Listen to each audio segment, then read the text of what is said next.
Bismillahirrahmanirrahim. Alhamdulillahirabbil alamin. Wassalatu wassalamu ala sayyidil mursalin sayyidina wa maulana Muhammad wa ala alihi wa sahbihi ajma'in. Qala al-muallif rahimahullahu ta'ala wa nafa'ana bih. Al-hadithu ad-da'ifu wa kullu ma an rutbatil husni qasur wa huwa ad-da'ifu wa huwa aqsaman kathur. Wa kullu ma utawi saben-saben hadis qasura kang kacekak apa ma an rutbatil husni saking tingkatane al-husan bagus. Fahuwa mongko iku utawi kullu ma an rutbatil husni qasur ad-dha'ifu iku hadis dhaif. Wa huwa utawi al-haditsu dhaif kathura iku akeh apa al-haditsu dhaif apane aqsaman apane piro-piro bagiane.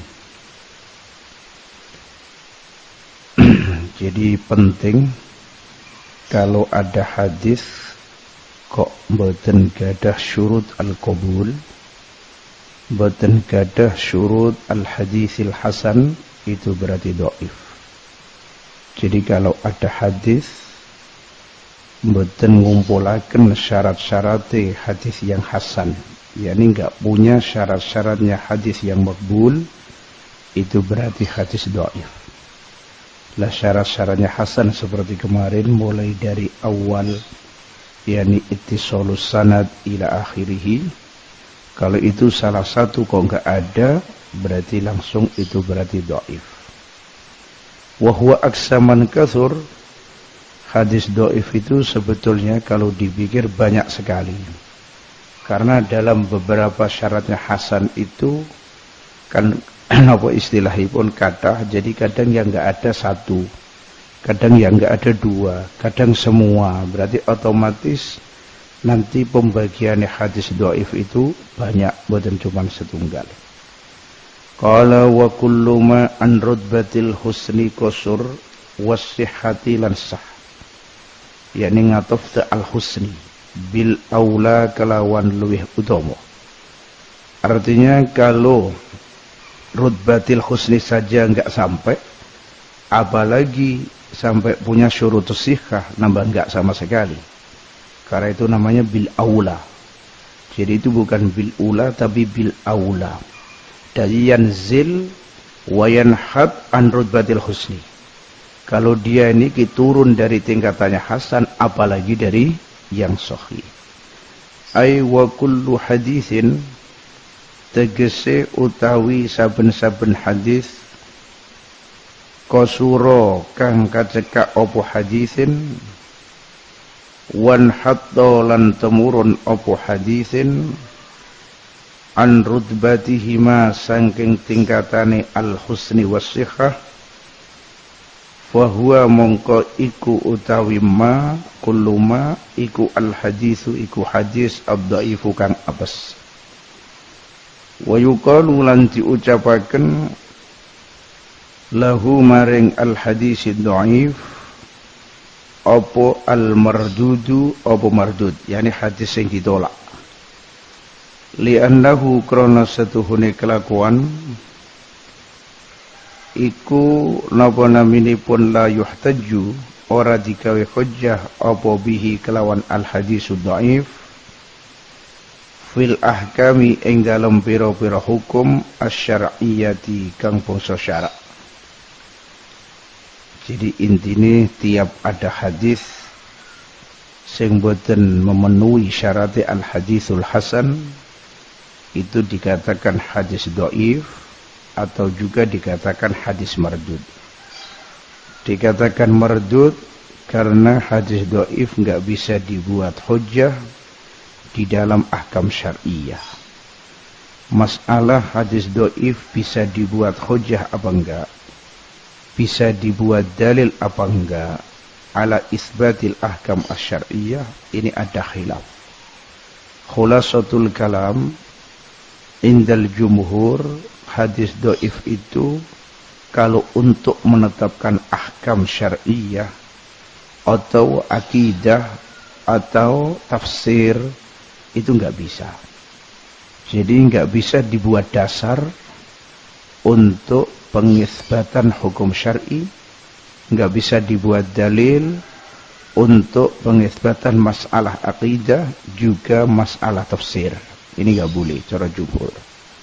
Tapi kalau dalam fadhailul a'mal, masalah keutamaan amal, misalnya saya ngelakoni amalan ini ganjarannya sekian begitu, tapi hadis ini dhaif, itu enggak masalah. Jadi kalau dalam fadhailul a'mal dan manaqib itu enggak masalah. Ini qaul yang paling masyhur indal ulama. Jadi tafsir. Sebagian ulama ndawuhaken sama sekali enggak bisa dibuat hujjah hatta di dalam ahkam syar'i atau hatta di dalam fadhailul amal. Jadi ngantos tinggi fadhailul amal enggak bisa dibuat hujjah. Ini aja yang dawuh seperti itu, Masya Allah. Jadi hatta fil fadhail enggak bisa dibuat hujjah. Manaqib enggak bisa dibuat hujjah. Apalagi fil ahkam, apalagi fil aqaid, juga fit tafasir. Ada yang dawuh bisa diamalkan hatta fil ahkam asyariyah. Hatta fil ahkam syariyah bisa diamalkan. Jadi kalau begitu hadis-hadis dhaif ini enggak seperti hadis maudhu sama sekali. Boten bodoh. Karena apa? Buktinya al ulama masih nganggep atau mempertimbangkan dengan hadis dhaif khususnya dalam masalah fadhailil a'mal. Jadi kalau dikatakan mardud secara mutlak ini tentunya enggak bisa karena tinggi fadhail masih diiktibar. Hatta misalnya tinggi al-manaqib, tinggi sirah nabawiyah.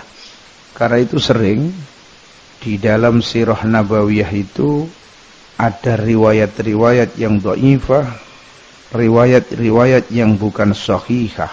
Itu banyak sekali.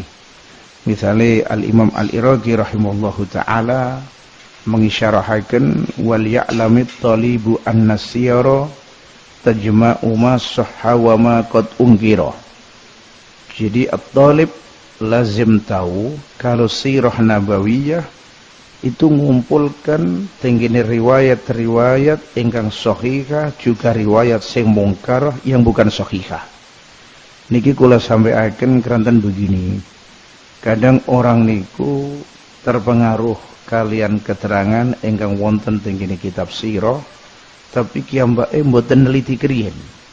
Padahal pas yang tepat diterangkan niki nulayani teng kaidah yang muqarrarah indal ulama atau yang kita bisa katakan nulayani tenggine perkawis ingkang pun jelas mujma' alaih begitu. Lah itu kiyambake terpengaruh itu dan niki mungkin digawe alat begitu. Lah niki salah, misalnya kayak begini. Tenggine sirah-sirah itu dipun sebutaken. Jadi Kanjeng Nabi itu pernah lihat kakinya Sayyidah Zainab binti Jahsh.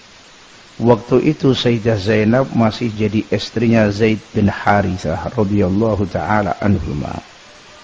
Terus akhirnya pun waqa'at fi qalbin Nabi. Kanjeng Nabi terus akhirnya senang katanya begitu. Sampai ia tamanna Kanjeng Nabi sampai berharap Zaid bin Harithah niki nolak tenggine Zainab binti Jahsh dan nanti mau dikawin oleh Rasulullah. Ini cerita disebut teng sirah-sirah. Kados teng ini sirah Halabiyah, teng Hadaikul Arwar dan lain-lainnya. Tapi cerita niki walaupun ada di sirah Nabawiyah, ini cerita enggak benar. Mosok Kanjeng Nabi terus remen atau seneng no istrinya tiyang, kan bukan mungkin. Wong ini seandainya orang lain bukan Kanjeng Nabi punya sifat seperti ini aja enggak bagus. Napa meneh Rasulullah sallallahu alaihi wasallam. Jadi ini walaupun disebut di kitab sirah misalnya, tapi karena sanadnya enggak benar, ini dikatakan kisah ini batilah, enggak mungkin diiktimati. Lah sayangnya sebagian orang itu nggak tahu kaidah ini, sehingga nganggep kalau tiap cerita ono kitab pasti niku bener. Padahal cara ulama yang ahli tahqiq, kita nerima cerita dan tidaknya itu harus pakai mikyas, pakai mikyar, ukuran masalah sah dan tidaknya, khususnya di dalam permasalahan-permasalahan yang sekiranya nanti munakid atau pertentangan dengan perkara yang qat'i atau kaidah yang sudah muqarrarah indal ulama. Jadi intinya al-ahadits ad-dhaifah ketika ada kaitannya dengan masalah-masalah koyo akidah, koyo niku kita harus hati-hati. Takut nanti ini kaitan dengan akidah, kita nggak tahu, kita buat nopo, buat dalil. Dan juga kita harus hati-hati ketika kita tahu riwayat-riwayat yang ada di sirah atau di sebagian kitab tafsir. Lan niku Sayyid Abdullah bin Siddiq Al-Humari niku ngumpulaken cerita-cerita sing gak bener tinggi ini kitab tafsir, sanate mboten sahih.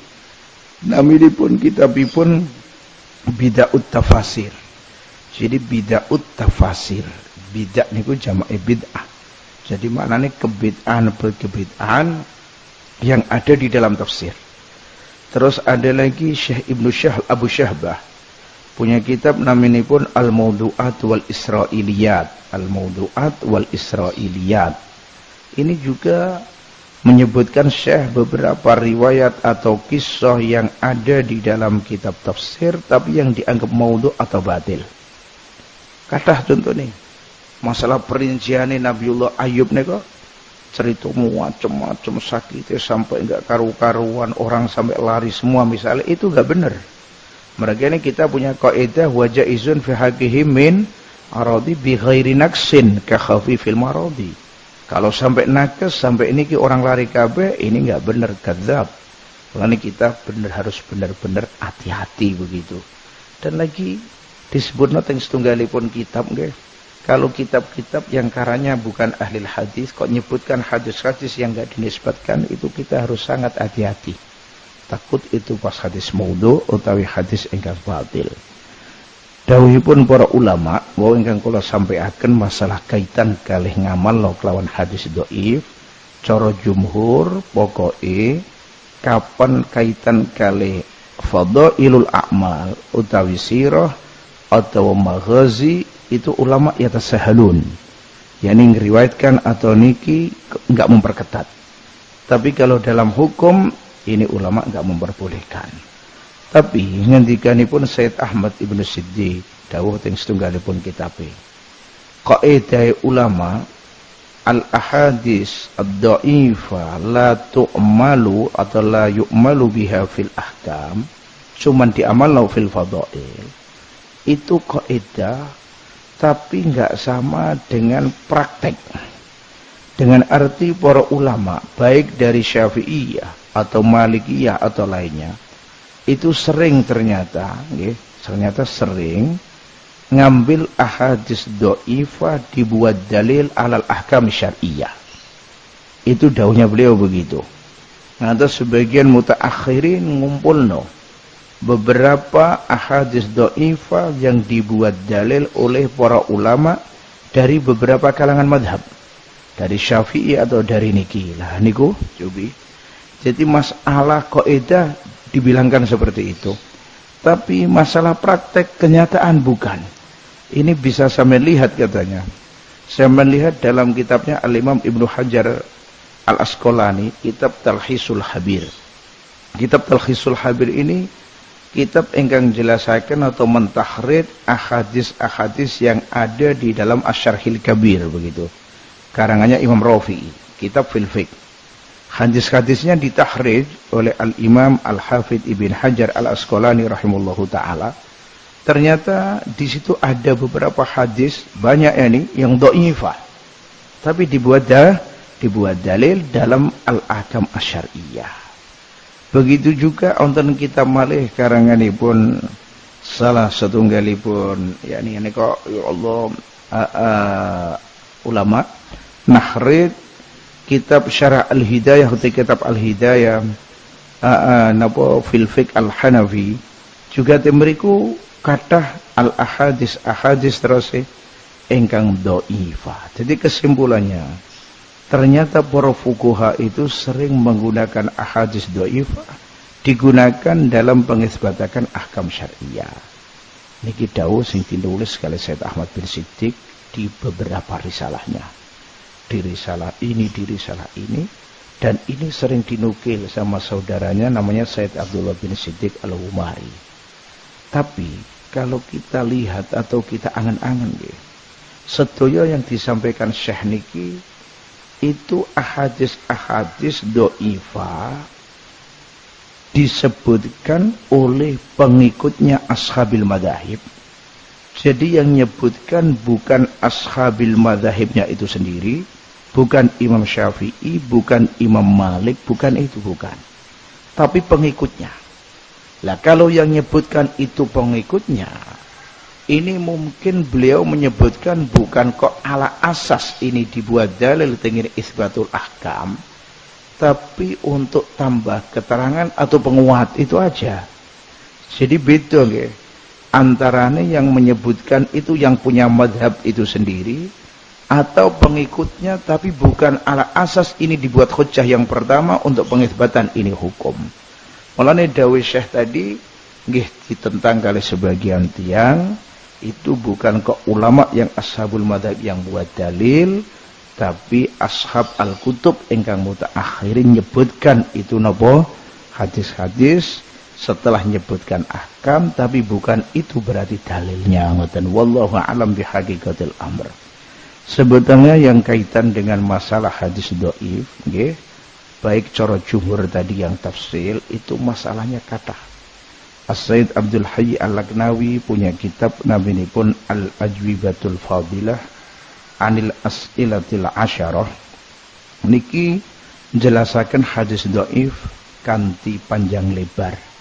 Juga Sayyid Alawi Al-Maliki, abahipun Abu Ya As-Sayyid Muhammad, punya kitab alit cilik beberapa lembar namanya Al-Manhalul Latif fi Hukmil Hadis Dhaif.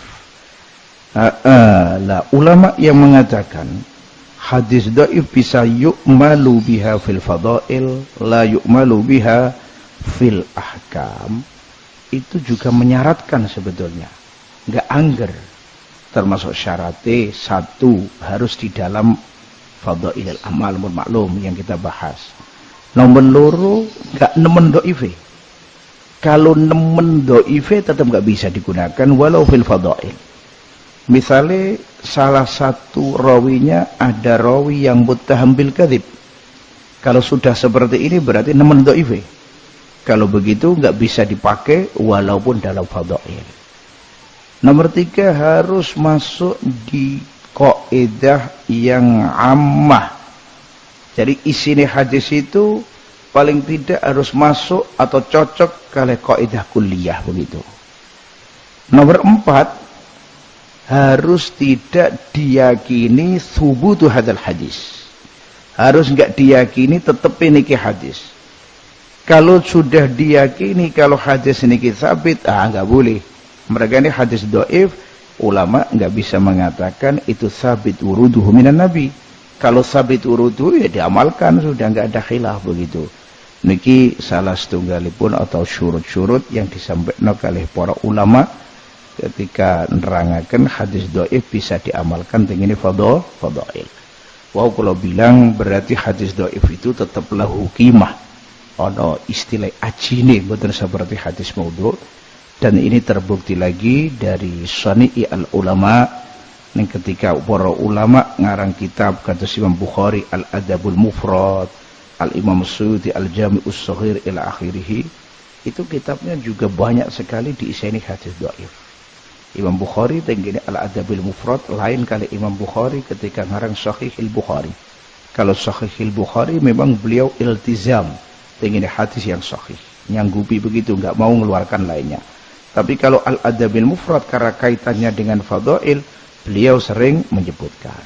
Cuman aneh sebagian ulama yang akhir-akhir ini, tapi bukan sejalur dengan kita, yaitu Syekh Nasiruddin Al-Albani, beliau sering istilahipun mengifrad ngicekno mentahdzib hadis, kitab-kitab hadis seperti Adabul Mufrad niki dipilih yang dhaif-dhaif tok. Sing dhaif, sing sahih-sahih tok dipilih, sing dhaif-dhaif dipilih. Jadi gak diwarno kesane ngoten, dhaif ini dikumpulkan dengan yang maudhu' begitu. Qala li'annahu la yuhtajju bihi fil ahkam syar'iyyah.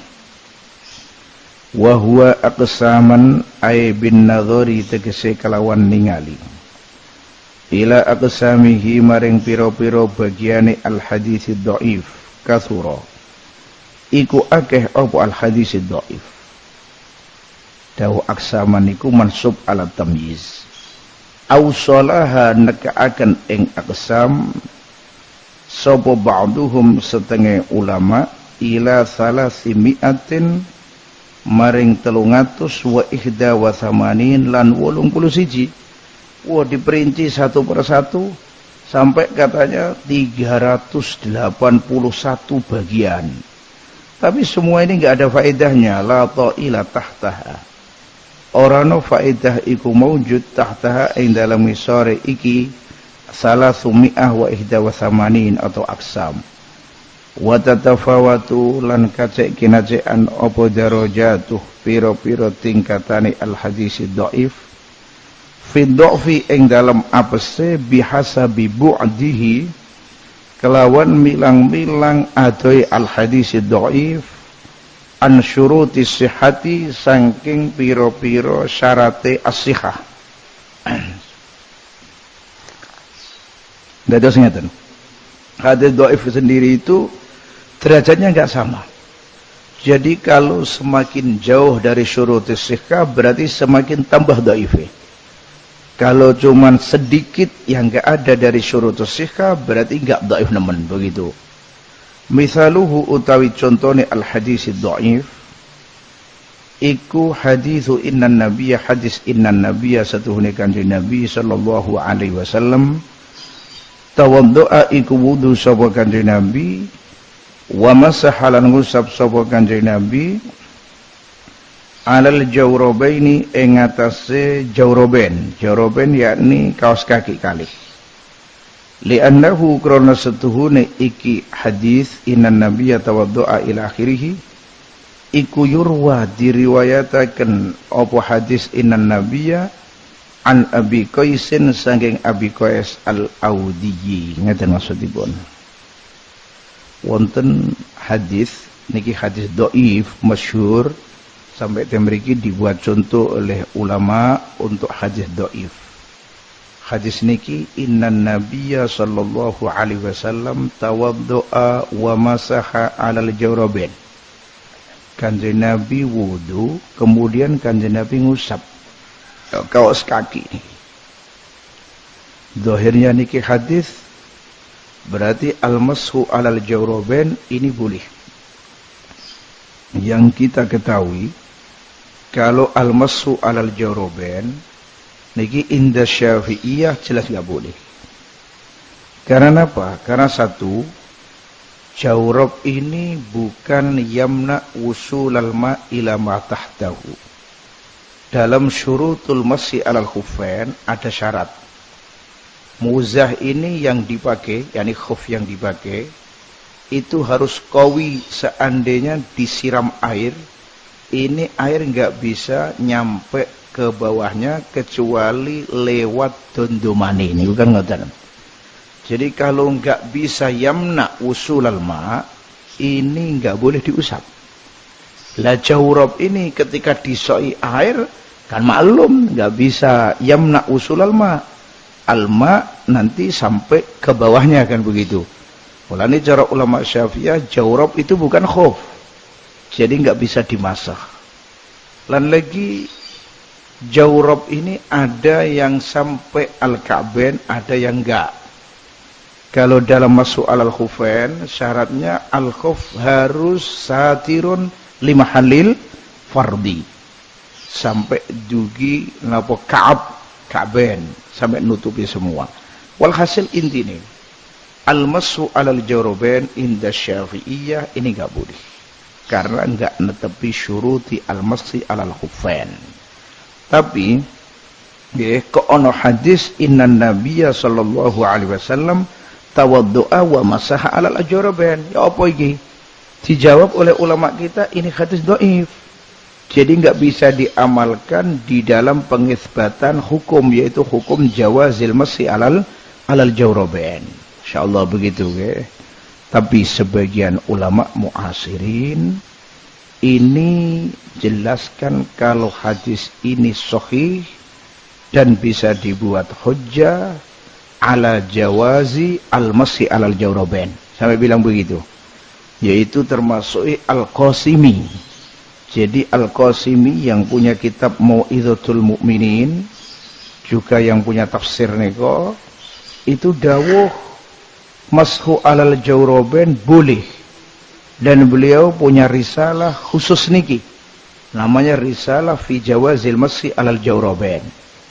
Dan pendapatnya Al-Qasimi ini dikuatkan oleh Syekh Muhammad Syakir yang punya ta'liqan ala Sunan Tirmidzi.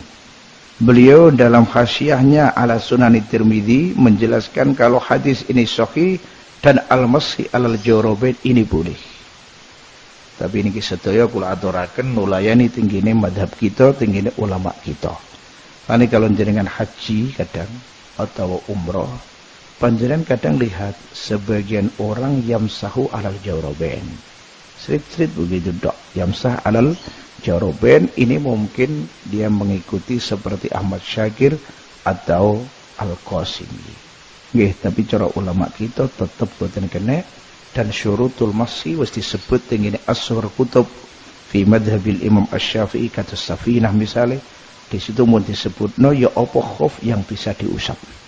Lah termasuk inggih kala wau kudu iso manek tenggene usulul ma. Karo enggak manek namanya bukan khuf. Kala memang anu nggih. Kalau dalam masalah hukum fikih kaya ngeten iki itu sering wonten khilaf.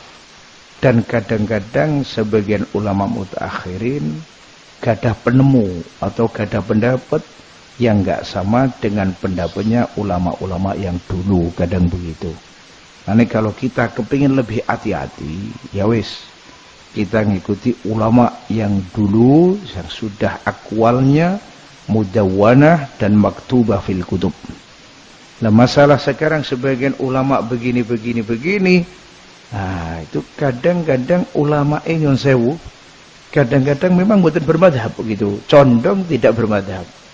Kata sedikit Al-Qasimi condongnya bukan bermadhab begitu. Ahmad Syakir juga akhirnya begitu, dia ahli hadis na'am, tapi dalam masalah tamadhub kelihatannya kepingin bebas begitu. Mulanya sering punya pendapat begini atau begini ngoten. Lain jenengan nak mau kitab apa mana ting zaman sak mangke ting taklekan atau tahqiqan itu panjenengan kudu hati-hati. Niki sinten tiang niki, nggih. Sinten siapa niki? Ulama kapan? Dan beliau ini bermadhab apa enggak? Kuatos nanti pas sing sampean baca kalamnya orang yang enggak bermadhab dan nanti kaulnya mukhalif dengan madhab Imam Syafi'i. Niku sering, nggih. Qala li'annahu yurwa an Abi Qaisin al-Audi. Faidatun ay hadhihi faidatun. La Abdurrahman Abi Qais al-Audi niki dhaif. Mutakallam fih. Faidatun ay hadhihi faidatun. Al-muradu utawi perkara sing dikarepaken. Bil hukmi kelawan ngukumi alal hadisi ing atase hadis bisihhati kelawan sahih. Wa nahwiha lan sepadane as-sihhah iku innama huwa iku angin pestine utawi iki mau al murad bil hukm iku fima ing dalam perkara zuhara kang pratela apa ma li a'immatil hadisi maring pira-pira imami al hadis amalan krana ngamalaken bi zahiril isnadi kelawan zahire sanad lal qat'i ora mestekaken bisihhati kelawan sahih fi nafsil amri ing dalem hakikate perkara li jawazil khata'i krana wenange luput wan nisyani lan lali ala thiqati ing atase wong sing dipercaya ala thiqati wadhabti wassidqi ala ghairihi li jawazil khata'i wan nisyan ala thiqa terus wadhabti ini ki ngatofe teng khata' wan nisyan wadhabti lan wenangi dobat begitu melanggeri wassidqi lan wenangi temen ala ghairihi ing atase sak liyane athiqah wadzalik utai mengkono-mengkono iki kaunul hukmi alal hadis bisikah innama huwa fi ma dhahara li a'immatil hadis iku fi ghairil mutawatiri ing dalem sakliyane hadis sing mutawatir amal mutawatiru anapun utawi hadis sing mutawatir fa innahu mongko iku satuhune al mutawatir iku maktuun dipesthekaken apa bisihati kelawan sahih al-mutawatir. Ngeten nggih. Ketika sanad niku pun ngempalaken syurutus sihah. Kita katakan, oh berarti hadis ini sahih kan begitu. Kalau mengumpulkan syaratnya al-husn, kita katakan, oh ini hadis hasan. Kalau kita katakan hadis ini dhaif, berarti maknane enggak ngumpulaken syurut al-hasan apalagi syurutu as-sahih. Loh ketika ulama ngukumi hadis ini sahih atau hadis ini dhaif atau hadis ini hasan, itu maksudnya secara dhahir. Bukan fi hakikatil amri, hakikatnya begitu, itu enggak bisa dipastikan. Keranten apa? Keranten naminipun tiyang nggih hatta sika kaya apa kadang salah, kadang luput, kadang lupa begitu. Lah sing binisbat lil hadis dhaif juga begitu. Kadang-kadang memang benar orang ini enggak sikoh, tapi kadang-kadang shadiq kan mungkin. Jadi kalau begitu urusan ngukumi ini sahih ini dhaif itu cuman menurut zahirnya begitu. Masalah fil haqiqah sejatosipun piye wallahu a'lam. Saya gak ngeten nggih kula contohaken. Jenengan ngriwayatno hadis, kok gurune kok gurune. Ngantos dugi Kanjeng Nabi. Ini mulai dari panjenengan, gurune gak ono sing gak sotik. Kabeh sikoh kabeh, sotik kabeh, dopit kabeh, adil kabeh. Berarti mestine cara hukum hadis ini berarti sahih. Tapi itu tetap koyo apa wae, kita nggak bisa mengatakan pasti ini dari Rasul. Pasti hadis ini benar. Nggak bisa. Sebabnya apa? Sebabnya namanya orang, walaupun itu thikoh, walaupun ini Masya Allah jujur, tapi kadang-kadang lali begitu, kadang-kadang kepleset, itu sudah wajar. Nah, misalnya jenengan ngeriwayatno hadis dari guru sampeyan kok gurune sampeyan. Dan sebagian rawi-rawi itu ada yang enggak thikoh. Akhirnya kan namanya hadis bukan sahih tapi dhaif. Itu cuman fi dhahir tok. Masalah dhaif itu. Sebabnya apa? Kadang-kadang bener hatta ndekne niki mboten thikoh tapi faktir minal auqat kadang enggak jujur. Mestine nak jujur kabeh berarti mboten kan bener saking sinten? Kanjeng Nabi. Jadi istilah hukum ini cuman fi dhahir tok. Fi haqiqatil amri wallahu a'lam. Ngene ngantos jare ulama mustalah sanad yang ali itu tetap kaya apa lebih bagus daripada sanad yang nazil. Karena apa? Kalau sanad itu ali, kemungkinan khata, kemungkinan nisyan itu sangat sedikit. Beda kalau sanad niku napa nazil. Semakin banyak orang berarti semakin keihtimalan teng khata atau lupa semakin banyak. Tapi semua ini ketika hadisnya mboten mutawatir. Tapi kalau hadis itu mutawatir, amal mutawatiru anapun utai hadis mutawatir, fa innahu mongko iku sedune mutawatir iku maktuun dipesthekaken apa bisihati kelawan sahih al mutawatir. Nah, benten kalau hadis mutawatir. Kalau hadis mutawatir ini sudah qat'i kesahannya. Hadis niku kan wonten istilah hadis ahad, ono hadis mutawatir. Kalau mutawatir itu yang meriwayatkan jamaah dari jamaah. Jadi bukan hanya orang satu atau dua, tapi yang meriwayatkan banyak orang. Sehingga cara pengadatan mboten mungkin jamaah ini sepakat alal kadzib. Misalnya ada orang dengar hadis saking gurune jumlahe ana nak 100 orang. Terus sebelumnya juga begitu, banyak sekali ada 100 orang. Terus sampai kanjeng Nabi. Ini namanya hadisnya mutawatir. Kalau memang mutawatir seperti ini, itu maqtu' bisihhatih, bisa dipastikan kesahannya. Jadi ketika dihukumi sahih, itu bukan cuman fi dzahir, tapi fi nafsil amri juga sahih. Keranten tidak mungkin ono bohonge wong sak monten kadae, dan seandainya ada khotok pasti yang lain sudah meringatkan. Itu binisbat dengan mutawatir. Nah cuman mutawatir ini enggak banyak, ngoten. Hadis mutawatir ini sedikit. Mungkin kitab yang paling besar yang mengumpulkan ahadits mutawatirah niki kitabipun Said Muhammad bin Ja'far Al-Qattani rahimallahu taala, karena beliau niki ulama mutaakhir, jadi akhirnya bisa mengumpulkan banyak dari beberapa kitab yang memang dikarang untuk menyebutkan ahadits mutawatirah. Al-Imam As-Suyuti juga punya kitab masalah rangkaian hadis mutawatir, Al-Azharul Mutanathirah fi Al-Ahadits Al-Mutanathirah, dan lain-lain. Pokoknya khulasatul kalam, kalau mutawatir ini benten kalih ghairil mutawatir. Lah mutawatir itu nanti insyaallah pembahasannya, itu hadis apa insyaallah sayati. Wa ma udifa lin nabil marfu'u wa ma li tabi'in huwal maqtu'u. Terus meneh sing paling penting, kalau jenengan ngeriwayat no hadis doif, itu enggak boleh langsung pakai sighat sing jazm. Artinya pakai qalan Nabi itu enggak boleh.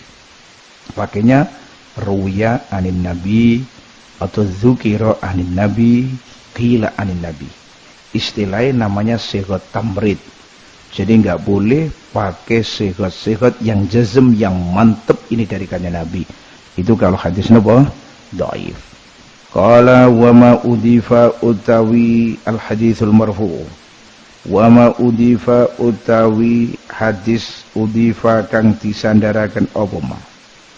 Lin nabiyyi maring kanjeng Nabi sallallahu alaihi wasallam, al-marfu'u iku aran hadis marfu'. Jadi tiap wonten hadis kok disandarkan teng kanjeng Nabi, baik yang nyandarkan sahabat atau man ba'da sahabah, ini dikatakan marfu, begitu.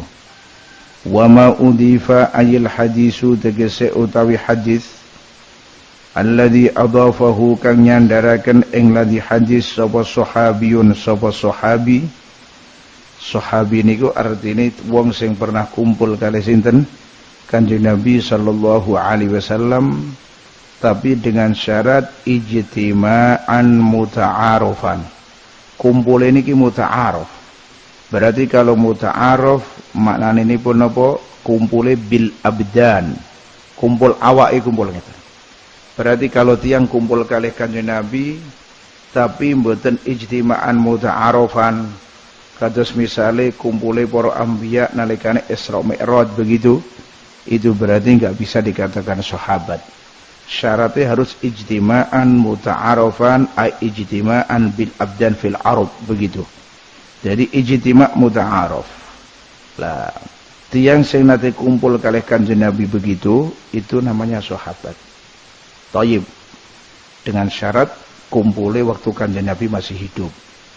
Kalau kanjeng Nabi mun sedo ki ambake datang kumpul kalih kanjeng Nabi, namanya bukan sahabat.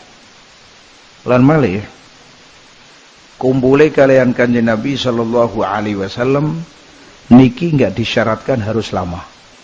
Juga enggak disyaratkan dia ngriwayatkan dari kanjeng Nabi. Jadi hatta kumpul satu kali sebentar, walaupun enggak ngriwayatkan, walaupun enggak mendengarkan dawuh kanjeng Nabi, ini namanya sudah sahabat. Lah kemudian orang yang kumpul kalian sahabat itu namanya tabi'in. Kalau nerangno ngeten maksud kula napa niki? Nabiullah Khadir alaihi salam itu miturut katsir minal ulama, beliau masih hidup sampai sekarang. Berarti kalau begitu Nabi Khadir pernah ijtima' kalih Kanjeng Nabi.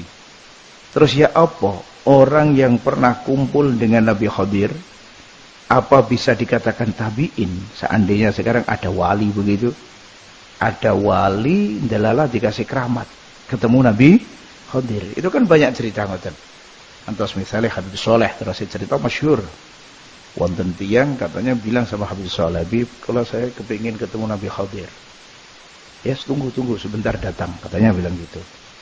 Ba'da dzalik ada rojul datang, katanya datang, tapi rojul ini istilahnya kelihatannya orang biasa ngoten, ngangge pakaian ala orang Madura, pakai apa namanya?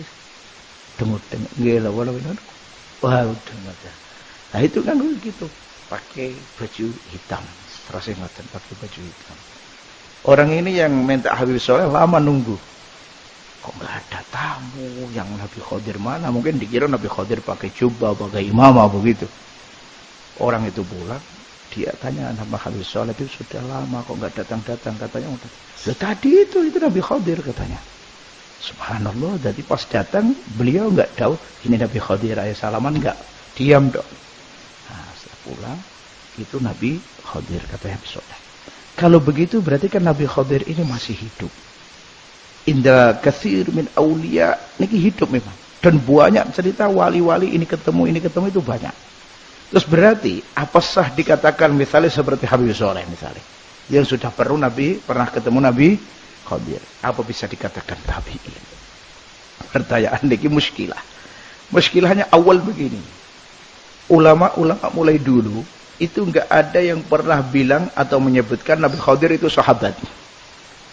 Padahal seandainya masih kan kumpul jelas kali kanjeng Nabi, wong Nabi Khadir luar biasa kan, wong kali wali mawon ketemu wali-wali. Niki dawuhipun Imam Ibnu Hajar Al-Asqalani kados yang dinukil oleh Syekh Mahfud Termas dalam kitab kecil Inayatul Muftakir, terangkan masalah Nabiullah Khadir alaihi salam, itu katanya enggak ada, walakin napa istilahnya lam najid man ya'udduhu minas sahabah minal qudama. Ulama-ulama yang qadim enggak ada yang menyebutkan Nabi Khadir itu sahabat. Padahal Nabi Khadir kalau masih hidup jelas kita yakin pernah ketemu kali sinten kanjeng Nabi sallallahu wasallam alaihi. Tapi pertanyaan ini disodorkan teng Syekh Ismail. Syekh Ismail Zain Al-Yamani rahimahullahu taala. Beliau ditanya, seandainya Syekh Nabi Khadir itu masih hidup seperti yang dipilih para aulia, para ulama sampai sekarang, dan beliau kan ketemu kanjeng Nabi. Terus sekarang orang ini sekarang ketemu Nabi Khadir, apa bisa dikatakan tabi'in? Syekh Ismail dengan tegasnya jawab, iya tabi'in katanya. Jadi Syekh Ismail itu punya jawaban antik-antik loh. Kadang kita nggak berani bilang, ngomong biasa, beliau berani, tabi'in katanya. Kalau tabi'in berarti banyak aulia-aulia kita yang mungkin tabi'in.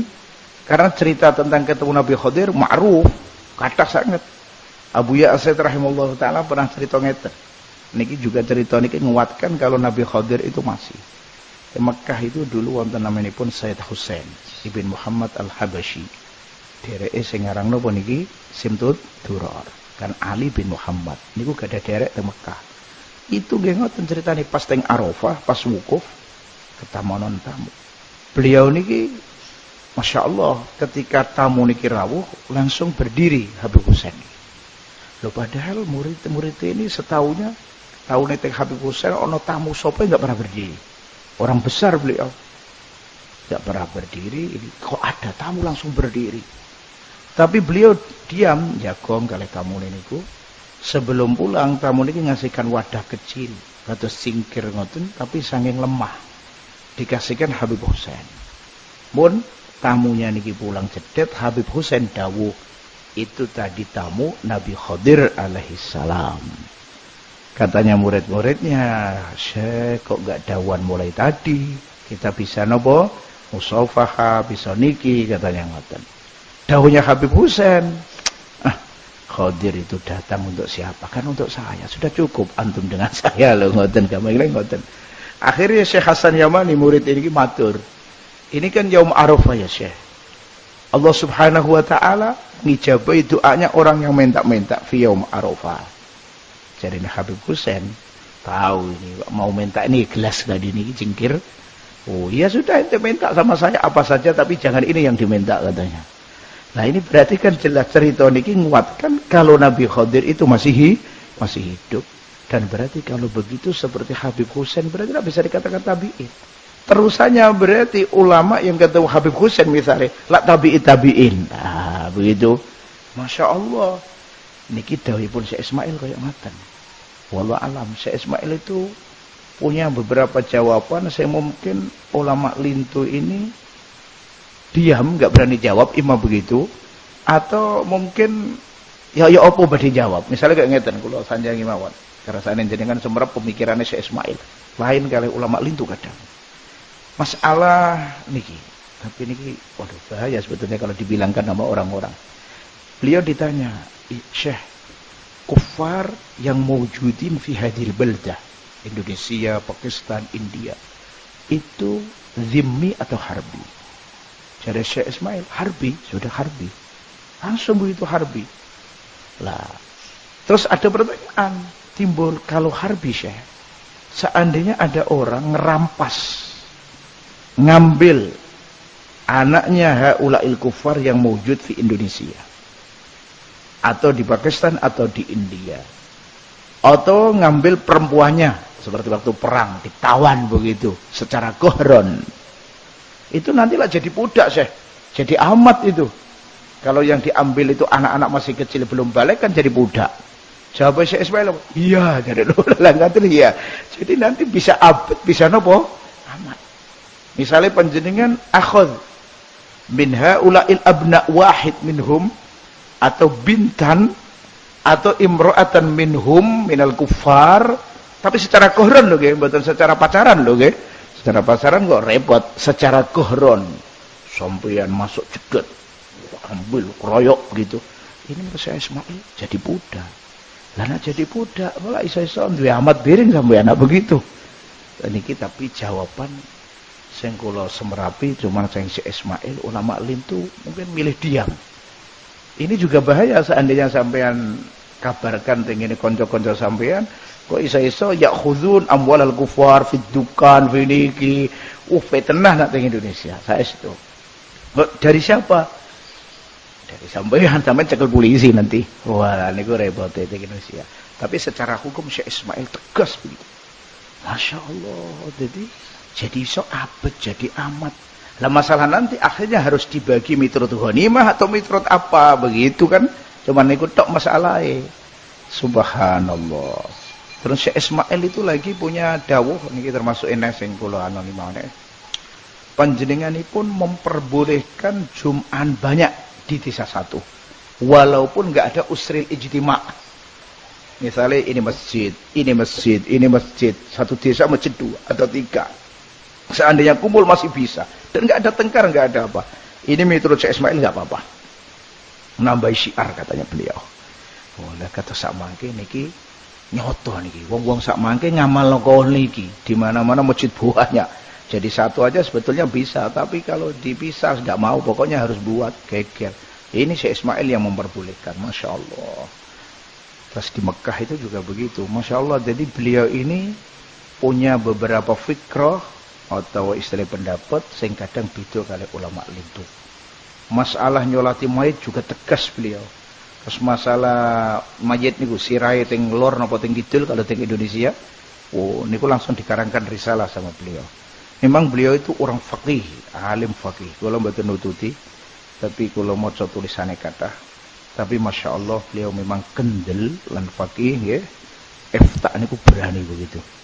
Kala jadi nak ngoten jare Syekh Ismail, ulama-ulama atau sinten yang pernah ketemu Nabi Khadir fi hadzal zaman itu semua tabi'in. Nah, padahal kalau kita kembalikan zaman tabi'in itu ingkirat sudah mulai dulu kan begitu. Khairul qurun qarni tsummal ladzina yalunahum tsummal ladzina yalunahum. Berarti zahirnya sudah ingkirat, tapi ternyata kok dawuh kaya ngoten iku wallahu alam. Kula mboten semerap kalame ulama lintu apa setuju kali Syekh Ismail niki apa mboten wallahu a'lam.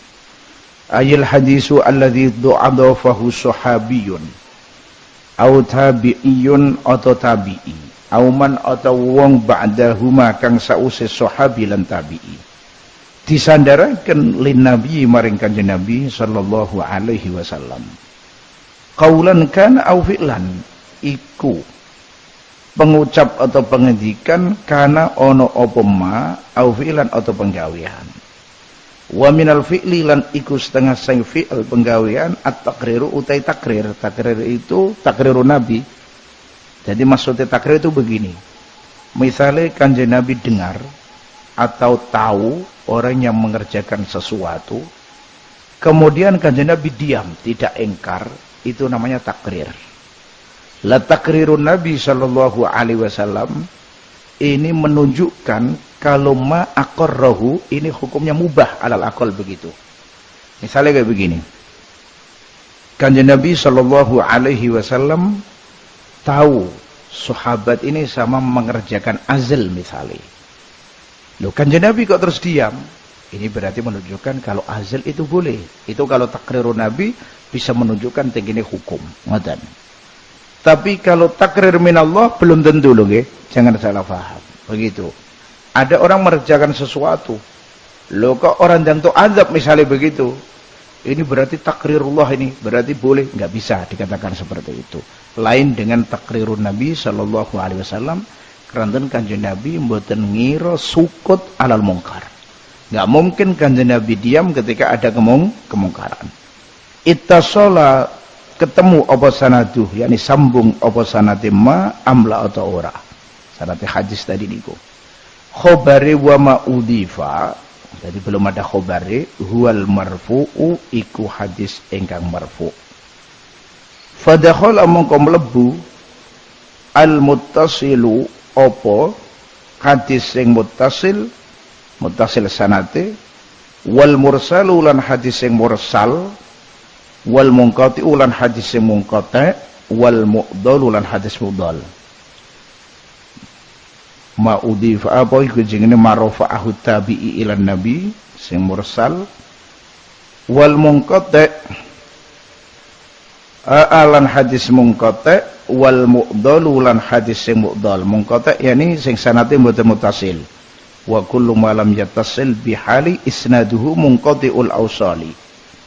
Wal mu'dalu lan mu'dal ini berarti yang ingkitoknya dua, jadi berturut-turut. Wal mu'dalu sakitu min husnani. Wal mu'allaku lan mu'allak, hadis mu'allak yang khudzifa awwalu isnadi. Wa kharaja lan metu apa al mauqufu hadis mauquf, wal maqtu'u lan hadis maqtu'. Mergane mauquf ay ala sahabi disandara teng sahabat, kalau maqtu' li tabi'i. Jadi maksudnya ngeten nggih. Hadis marfu' niku pokoke hadis yang disandarkan teng kanjeng Nabi. Baik itu berupa fi'il atau qaul. Nggih, pokoke kapan disandarno teng kanjeng Nabi itu namanya marfu'. Baik itu fi'il atau qaul. Baik yang nyandarkan itu sahabat atau tabi'in atau tabi'it tabi'in atau bahkan orang yang setelah tabi'in. Pokoknya kapan disandar teng kanjeng Nabi itu namanya marfu. Kita enggak lihat bahwa sanadnya itu muttasil, bahwa enggak muttasil, pokoknya kapan udhifa lin Nabi namanya marfu. Karena itu marfu ini enggak ta'arud dengan muttasil. Jadi maksudnya ya napa? Kadang-kadang marfu ini sanadnya muttasil semua, enggak ada yang inqita'. Kadang-kadang mursal itu kan marfa'ahu tabi'i tapi ilan Nabi, jelasnya ada yang kebuang begitu. Nah, ngoten. Itu juga bisa dikatakan marfu'. Munqati' hatta misalnya sanadnya ada wahid yang enggak ada. Tapi di situ ada penyandaran teng kanjeng Nabi, itu juga namanya marfu'. Jadi kadang-kadang ya munqati' juga. Kadang-kadang mu'dhal juga masuk teng marfu'. Mergane sanadnya dua ini rawi dua hilang semua berturut-turut. Tapi hadis itu disandar teng kanjeng Nabi. Itu namanya berarti ya marfu' tapi mu'dhal. Hatta mu'allaq bisa. Misalnya Imam Bukhari enggak nyebutno gurune, langsung gurune terus sampai disandar teng kanjeng Nabi. Ini namanya juga marfu'. Penting ada penyandaran teng kanjeng Nabi. Tapi kalau sudah enggak ada penyandaran teng kanjeng Nabi, dawuh niki disandarno tinggene sahabat misale atau tabi'in, ini berarti namanya bukan marfu. Yang ke sahabat namanya mauquf, yang ke tabi'in namanya maqtu. Karena itu dawuhnya Syekh mriki wa kharajal mauqufu wal maqtu'u. Jadi kalau marfu nggak bisa kumpul dengan mauquf, juga nggak bisa kumpul dengan maqtu. Tapi kalau seperti murtasil marfu, mursal marfu, munqati marfu, mu'dal marfu, mu'allaq marfu, ini mungkin semua. Karena di dalam ta'rifnya marfu penting ada sandaran ke Rasulullah sallallahu alaihi wasallam. Dan menurut ulama ahli hadis, marfu niku wonten kalih. Ono marfu secara tasrih marfu, marfu secara shorihan marfu. Nomor loro marfu secara hukman. Kalau shorih marfu'e gambarannya kados ngeten. Misalnya qala sinten Abu Hurairah atau Sayyidah Aisyah, dawuh Abu Hurairah terus qala Nabi sallallahu alaihi wasallam.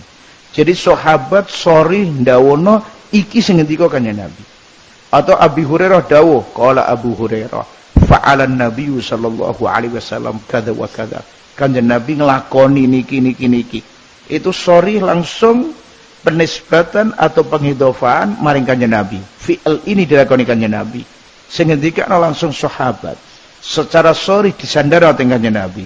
Ini sedaya namanya marfu secara shorihan. Atau misalnya sahabat dawuh ngeten. Kunna fi ahdin Nabi atau kunna naf'alu kadza wa kadza amaman Nabi walam yungkirhu. Aku di depan kanjeng Nabi mengerjakan ini dan kanjeng Nabi tidak ingkar. Ini juga namanya marfu secara shorih. Tapi ada marfu itu marfu hukman. Hukumnya marfu. Mergane apa? Penyandarannya ilan Nabi ini enggak secara shorih. Tapi jelasnya kita ini kalau mikir pasti tahu itu bukan kalamnya sahabat sendiri atau bukan kalamnya siapa, tapi pasti dari kanjeng Nabi. Misalnya kayak begini. Sahabat mboten dawuh qala Nabi, tapi beliau ini jelaskan masalah yang kaitan dengan fitnah akhir zaman misalnya, atau dengan azab, atau dengan iqab, atau sesuatu yang memang nggak mungkin itu diijtihadi. Ini berarti jelas benar itu kalamnya sahabat, tapi min haitsul hukmu hukumi al-marfu. Karena nggak mungkin sahabat dawuh niki secara keluar sendiri dari pikirannya beliau ngarang dewi, ini nggak mungkin. Mereka niki masalah hubungan akhirat. Masalah niki nggak mungkin diijtihadi misalnya. Oh berarti sahabat ada yang ngasih tahu. Siapa yang ngasih tahu? Berarti kanjeng Nabi. Mulane dikatakan ini marfu secara hukman. Misalnya kayak begini. Wonten sebagian sahabat dawuh tentang masalah sholat kusuf. Dawuh fi kulli rakaatin ruku'ani. Tiap rakaat itu ada rukuknya 2. Lho kayak ngeten iki lho. Ini enggak mungkin. Masa sahabat iso nentokno hukum kayak ngeten iki. Hukum hadza minallah wa minar rasul. Berarti sampai sahabat dawuh kayak ngeten iki pasti ada yang ngasih tahu. Pasti niki kanjeng Nabi yang ngasih tahu.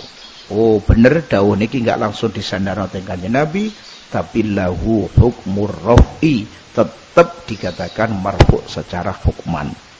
Contohnya meneh misalnya sahabat nyebutakan begini, Masya Allah, sapa wonge sing krungu azan wa huwa fil masjid kok terus keluar faqad aso Abul Qasim. Berarti kiambake duraka. Kayak ngeten iki sing diomongno namanipun la majala lirra'yi fi. Ini urusan-urusan sing enggak mungkin diijtihadi. Dan nggak mungkin ini dawuhnya sahabat itu melulu, tapi ini pasti ada yang ngasih tahu. Sinten sing ngasih tahu? Inggih punika kanjeng Nabi. Mulane dawuh para ulama ngeten iki dikatakan marfu secara hukman. Kalau dalam kitab-kitab hadis niko sering wonten dawuh ngeten iki. Misale an Abi Hurairah ya. Terus yablughu bihi, yanmihi, yarfa'uhu. Itu semua sigot-sigot menunjukkan kalau hadis itu marfu. Jadi pakai sigot yanmihi, yarfa'uhu, yablughu bihi. Ini sangat sering di kitab-kitab hadis.